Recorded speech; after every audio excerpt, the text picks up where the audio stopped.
एक औरत थी, भगवान श्री कृष्ण की परम भक्त। दिन रात उनके नाम का सिमरन करती। एक दिन उसका 8 साल का बेटा घर की छत से आंगन में गिर पड़ा। अपने बेटे को खून से लथपथ देखकर उसके होश उड़ गए। उसी बदहवासी की हालत में उसने अपने बच्चे को गोद में उठाया और तुरंत अस्पताल की तरफ दौड़ने लगी।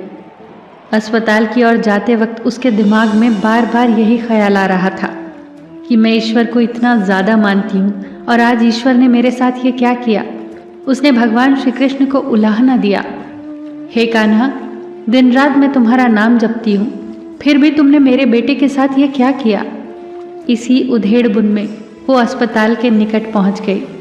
डॉक्टर ने तुरंत उसके बेटे का इलाज किया और उसे तसल्ली दी कि ज़्यादा चोट नहीं लगी है, जल्दी ही उसका बेटा ठीक हो जाएगा।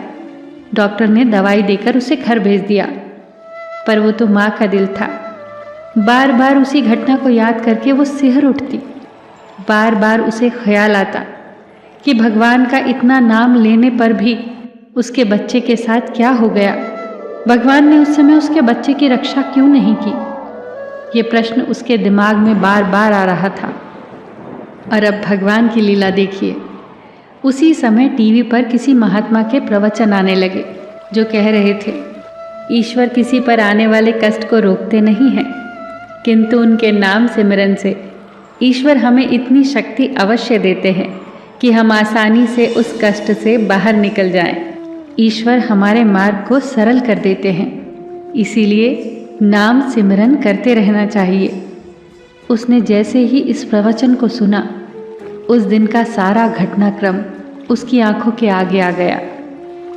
उसे ख्याल आया कि उस दिन जहां आंगन पर उसका बेटा गिरा था, वहीं बहुत दिनों से पाइप पड़ी थी और एक दिन पहले ही उसने वो पाइप वहां से हटाई थी।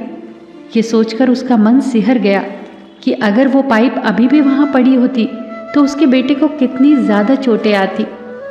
इसी उधेड़-बुन में उसका हाथ अपने पेट पर गया और उसे याद आया कि अभी कुछ दिन पहले ही तो उसके पेट का ऑपरेशन हुआ था। वो तो एक बाल्टी भी नहीं उठा सकती थी, लेकिन 20-22 किलो के बेटे को गोद में उठाकर आधे पौने किलोमीटर दौड़कर वो डॉक्टर के क्लिनिक कैसे पहुंच गई। इतनी शक्ति और हिम्मत उसमें कहाँ से आ गई। उसे ये एहसास हुआ कि यह अवश्य उसके कान्हा की कृपा थी। उसे एक बात का एहसास और आ गया, डॉक्टर साहब जो 3 बजे के बाद हॉस्पिटल में नहीं होते, उस दिन वो 4 बजे के बाद भी हॉस्पिटल में थे, जिसके कारण उसके बेटे का समय पर इलाज शुरू हो गया।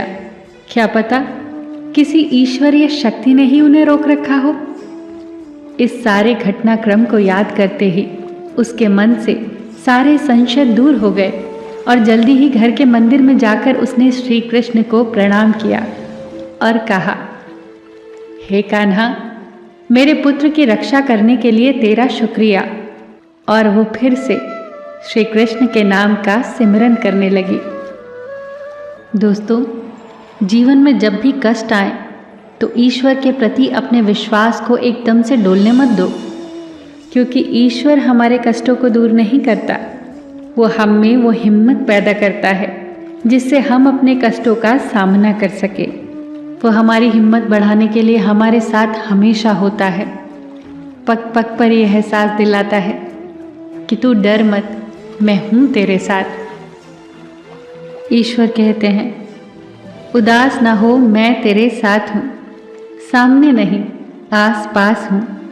पलकों को बंद कर और दिल से याद कर, मैं कोई और नहीं, तेरा ही विश्वास हूँ।